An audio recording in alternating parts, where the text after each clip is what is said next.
Hey Precal, earlier today I did the part 1 video of 6.5. Now it is Saturday night, 8:13, and I'm in my classroom having a good time, making videos for you. Definitely need a calculator, make sure it's in degrees. I've already done that. Let's get started. So we were talking about the law of sines in part 1. We're still talking about the law of sines in part 2.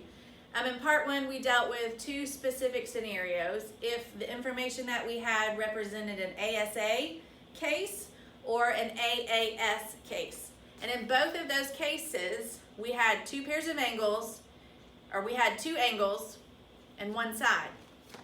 Today we're going to talk about what we call the ambiguous case, which is the SSA. If you spell it backwards, you get a bad word, okay?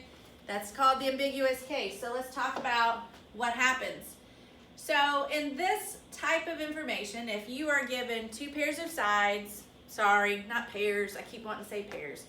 If you're given 2 sides and then an angle, so the angle is only touching one of those sides. It's not touching both of the sides. It's not the angle in the middle. It's just an angle that's just touching one of those sides.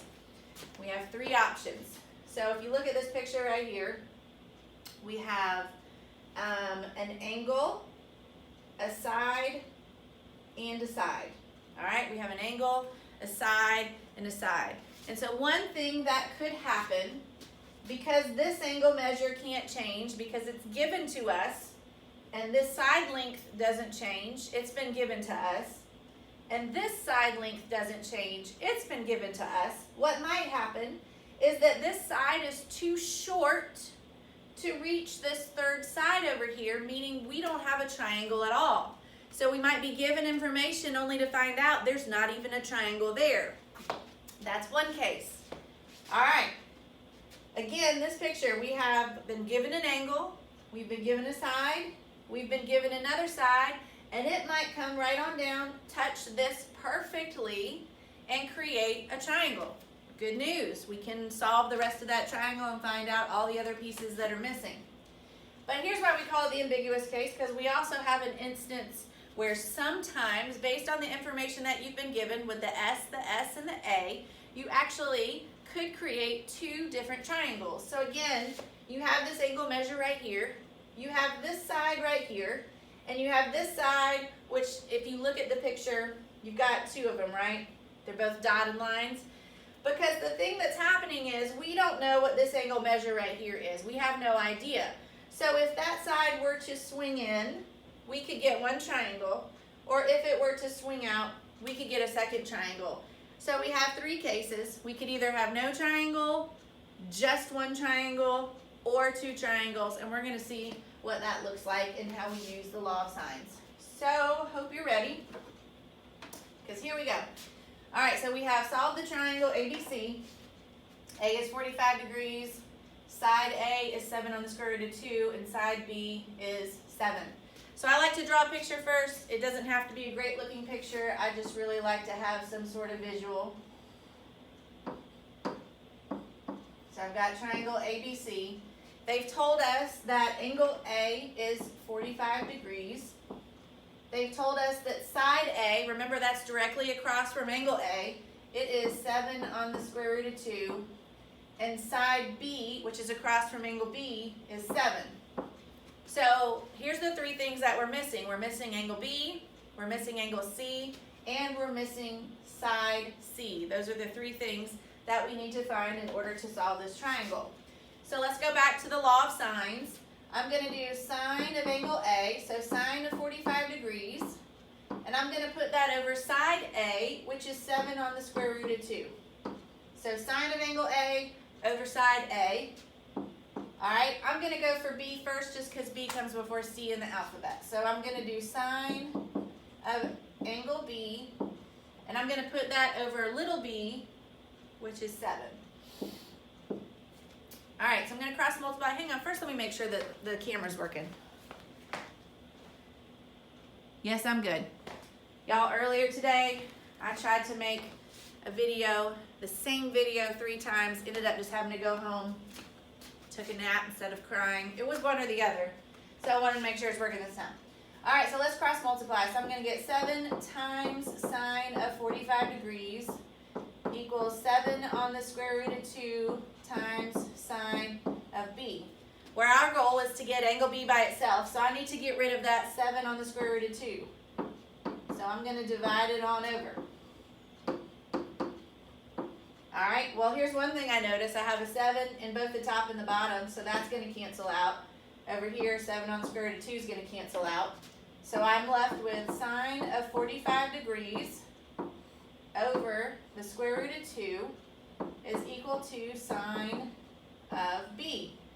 Now, we haven't dealt with a problem like this in the first part, because in the first part of this section, we were always given 2 angle measures, and it's really easy to find the third angle measure if you know that the angles have to add up to 180.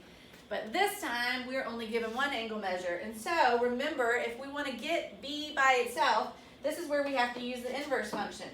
So I'm going to inverse sine on each side. And this is where we need a calculator. So here I go. I'm going to do inverse sine of sine of 45 divided by the square root of 2. And I'm getting 30. So I'm finding out that the measure of angle B could be 30. All right, but here's what I want to remind you of. Remember that when you do inverse sine, sine has a positive measurement in 2 quadrants, quadrant 1 and quadrant 2. The answer we just got is a quadrant 1 answer. What that tells me is I need to figure out what would the possible quadrant 2 answer be. Now remember, this is like a reference angle.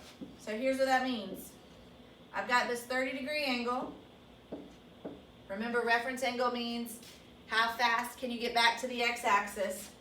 So if I went over to quadrant 2 and have a 30-degree angle right here, the question I'm going to ask you is, what would the measure of this angle be to get to that same location?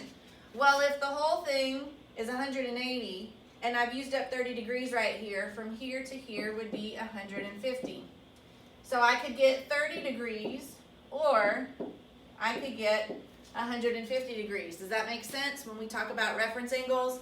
And here we said that inverse sine is going to be positive in either quadrant 1 or quadrant 2. Okay, so here's my question to you. If I already know that one of my angles is 45 degrees, could angle B be 150 degrees? Definitely not. Why not? Because if I add 45 and 150 together, I already have too many degrees for a triangle. Remember, triangle has to add up to 180. So that 150 is not going to work. But you have to check it, because sometimes it will, and we're going to see that as we get into some more examples. So we have angle B at 30 degrees, which means I can now easily find the measure of angle C, because I've got this 30-degree angle here for B. I have 45 here. That means so far I've used up 75 degrees. Triangle has a total of 180, so 180 minus 75 is going to give us 105. So now I have my second angle, and the last thing that I need is little c. So I'm going to have to solve for that. So I'm going back to the law of sines. I'm going to do sine of angle C. We just found out that angle C is 105. We're going to put that over little c. So we did sine of angle C over little c. And then I'm going to do sine of, I'm just going to stick with angle A, which was 45 degrees. And I'm going to put that over little a, which is 7 on the square root of 2. You could have done sine of B over little b. Doesn't matter. Now I'm going to cross multiply. So I have 7 on the square root of 2 times sine of 105 degrees equals c times sine of 45 degrees. And now I need to get rid of the sine of 45 degrees. So I'm going to divide it from each side.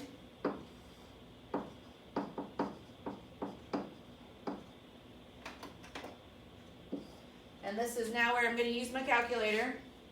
So I'm going to do 7 on the square root of 2 times sine of 105 divided by sine of 45. And I'm going to get that C is approximately 13.5. So I have my third missing side, and I have my two missing angles. So one triangle was created with this example. All right, let's take a look at number 2. Draw a picture again. I have triangle A, B, C. So angle A is 43.1 degrees. Little a, so across from angle A is 186.2. Little b, so across from angle B is 248.6. So 3 things I need to find. I need to find angle B, angle C, and little c. So let's start with what we've got. I've got sine of 43.1 degrees. So sine of A over little a, so over 186.2 equals sine of angle B over little b, which is 248.6. So now let's cross multiply. So I have 248.6 times sine of 43.1 degrees equals 186.2 times sine of b. And I need to get sine of b by itself, so I'm going to divide both sides by 186.2,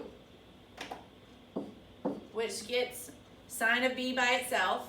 Now I need to get b by itself, so I'm going to inverse sine of each side. And this is where I need a calculator. So here we go. Inverse sine of 248.6 times sine of 43.1 divided by 186.2. And I did, what did I do? Let me try that again. I don't know if I did too many parentheses. Let me start that one over. Ooh, let me just do a fraction. See, you really want to get one of these nice calculators where you can type it in where it looks like a fraction. It's so much nicer. All right, typing it in. Oh yeah, this makes more sense in my head. And I'm getting 65.8. So I get that the measure of angle B is approximately 65.8. Well, let's talk about that for a second. Remember we said, so let's say that right there would be 65.8. And we need to find out what measurement would also give us this value in quadrant 2. So I'm coming back over here. This is 65.8. But what I really want to know is this measurement right here. So remember, all the way across is 180, but I'm going to subtract out that 65.8, and that is going to leave me with 114.2. All right, so let's see what we have. We already have a 43.1 degree angle, and now I have 114.2. Would that work to create a triangle? Absolutely, because if we add those together, that's going to be less than 180, which means we still have room for a third angle. So guess what? This is going to be an example where we have 2 triangles. So aside from that right there, that answer, we also have a measure of angle B as being, what did we say? 114.2. So we have missing angle from both of our triangles. I'm going to come over here and work on the first triangle, and then I'll come back over here and work on the second triangle. So let me come back over here working on triangle number 1. I've already got a 43.1 degree angle, and now I have a 65.8 degree angle, and I need to find out what the third and final angle is. So I'm subtracting those numbers from 180, and I'm finding out that angle C is going to be 71.1 degrees. All right, so hopefully y'all are okay with those 2 angles. But what am I still missing? I'm still missing that side C. So I got to go back to the law of sines. So here we go, because our goal now is we need to find out what's C going to be. So I've got sine of A, which is 43.1 degrees, over little a, which is 186.2. I'm going to set that equal to sine of C. Remember, we just found out that C is 71.1. And we're going to put that over little c because that's what our goal is to find. So I'm going to cross multiply. C times sine of 43.1 degrees equals 186.2 times sine of 71.1 degrees. And then I need to divide both sides by sine of 43.1.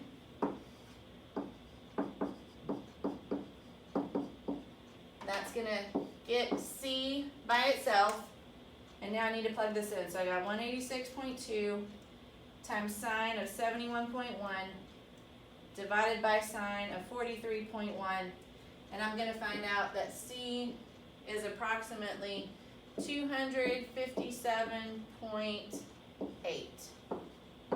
So 257.8. So that's my information for triangle number 1. I have my 2 missing angles and my 1 missing side. Now let's come back over here to the other side of the board because I need to find out triangle number 2.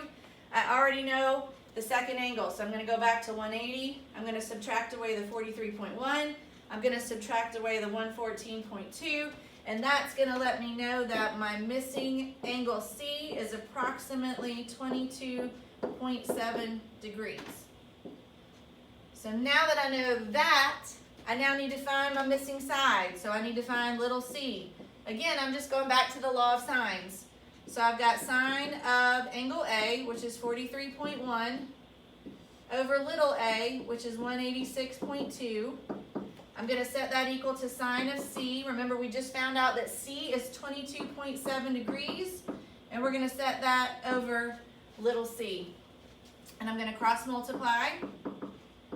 Hopefully you're following along with me.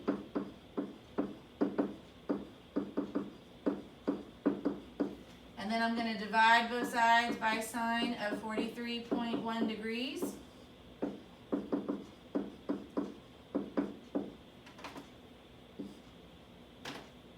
And now I need my trusty calculator. All right, so 186.2 times sine of 22.7 degrees divided by sine of 43.1 degrees. And I get that C is approximately 105.2. So here you've seen an example now where you can have 2 possible triangles that occur. It is tedious, but it is doable. You just have to use the law of sines. All right, next example. I'm going to start with my always beautiful pictures. Triangle ABC. I've got that A is 42 degrees, little a is 70, little b is 122.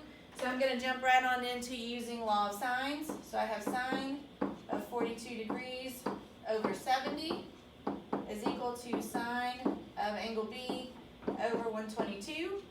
Now I'm going to cross multiply.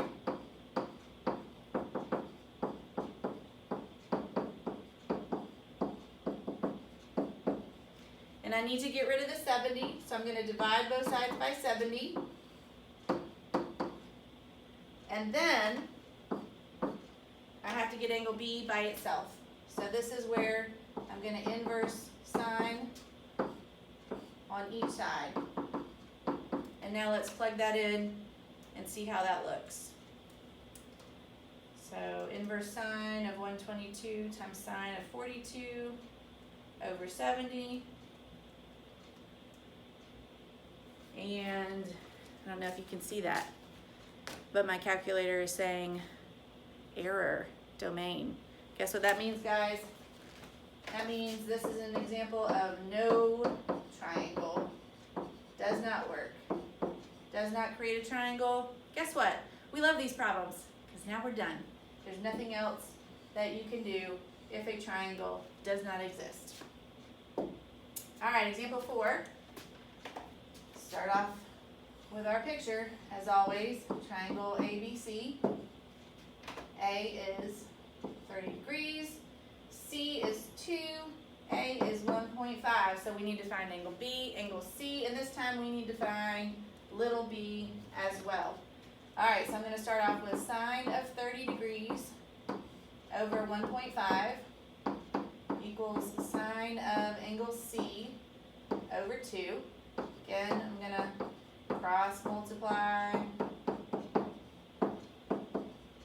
And then I need to get rid of the 1.5, so I'm going to divide it on each side. And then I need to get angle C by itself, so this is where I'm going to inverse sine. And let's see what happens.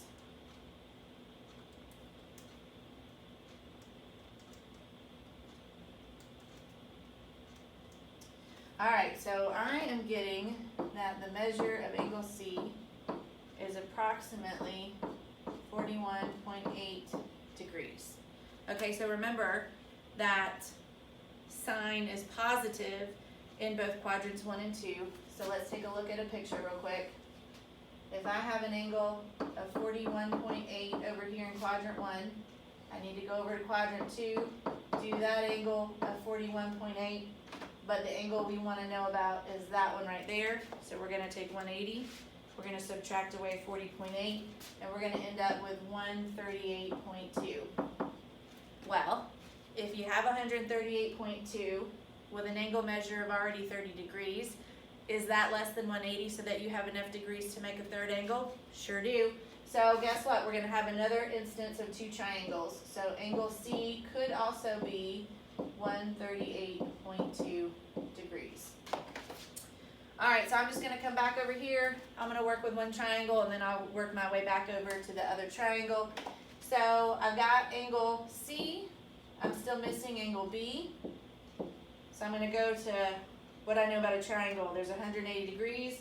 I need to subtract out the 30 that's already there, and I need to subtract out the 41.8 that's already there, and that gives me a third angle measure of 108.2 degrees.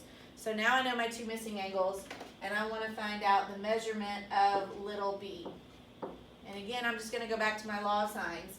So I'm going to have sine of 30 degrees over 1.5 equals sine of, what did we say b was? 108.2 over little b. Again, we're going to cross multiply. I'm just going to go ahead and jump right to my step where I have b by itself, and that would be 1.5 times sine of 108.2 degrees divided by sine of 30. And let's see what our calculator gives us. So 1.5 times sine of 108.2 divided by sine of 30, and I'm getting approximately 2.8. So right here are the values for triangle number 1. Let's step back over and work on triangle number 2. Alright, so going back to what I know about a triangle, there's 180 degrees. I've already used up 30 degrees, and now I'm using up 138.2 degrees. And that leaves us with a tiny angle of 11.8. And now I need to find that missing side of B. Again, I'm going to go back to the law of sines. So I have sine of 30 degrees over 1.5 equals sine of 11.8 degrees over little b. Again, I'm just going to go ahead and get b by itself. I can do that real quick. So that is 1.5 times sine of 11.8 degrees divided by sine of 30. And then let's plug it into the calculator and see what happens. And I'm getting really tiny. Hold on, let me make sure. That seemed really small, and it might be right. I just need to make sure if I plugged it in correctly. Yeah, I'm getting the same answer. I'm getting 0.6. 0.6, 0.6, whatever. And there's our information for triangle number 2. So again, we saw that 2 triangles can be made. All right, I know in your notes there's like 3 more examples. We're just going to do one more, and then we're going to call it done, because I feel like after this many, you're kind of getting the hang of it. If you're not, though, let me know.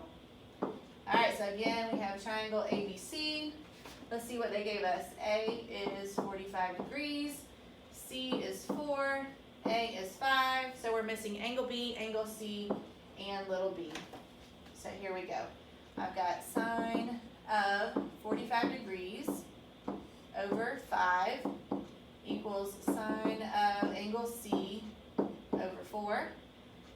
I'm going to cross multiply, so I'm going to get 4 times sine of 45 degrees equals 5 times sine of C. I'm going to divide both sides by 5. Then I need to get rid of the sine. I want angle C by itself, so now I'm going to inverse sine on each side. And let's see what we get.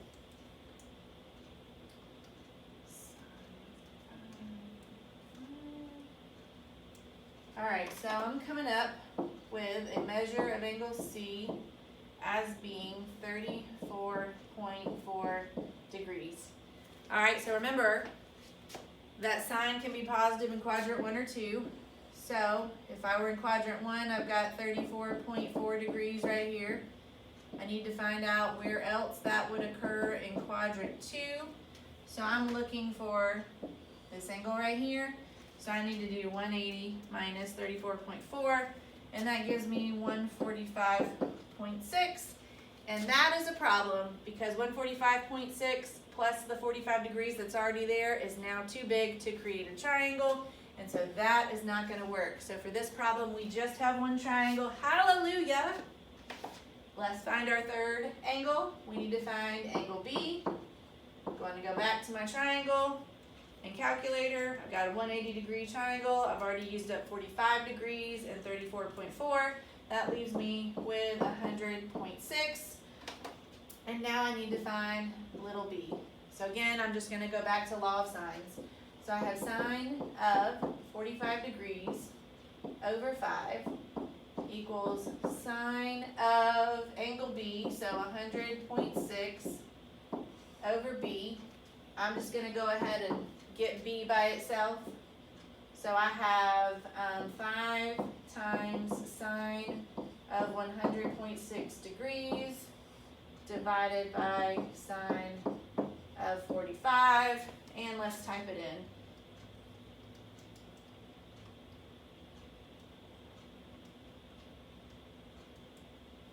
And I'm getting that b is going to be approximately 6.95, so maybe I should round that thing up to 7.0, right? 7.0 in keeping with the tenths place. And there's our triangle. I'm not going to do those last two examples. I feel like we did plenty. Please, y'all, again, let me know how we're doing. Let me know if we need to do a Zoom video where we're all getting together, talking about some stuff. Don't forget to take advantage of the opportunity to make corrections as you go with your homework. As I'm sending you back feedback, send me back corrections so that I can get your grade higher in the grade book. Hopefully I will get those in RenWeb soon. I'm just a little bit overwhelmed. As you can tell, I'm here on a Saturday night doing videos, but I'm having such a lovely time with you. I miss y'all. I miss the British accents. I miss lots of things. Mostly I miss not having to do kindergarten and second grade work. That is not my favorite thing in the world to do. But God love them, I'm gonna do it as long as we have to. So I really don't remember what your homework is, but it's on RenWeb. Y'all get in touch with me. Let me know what you need. Love you.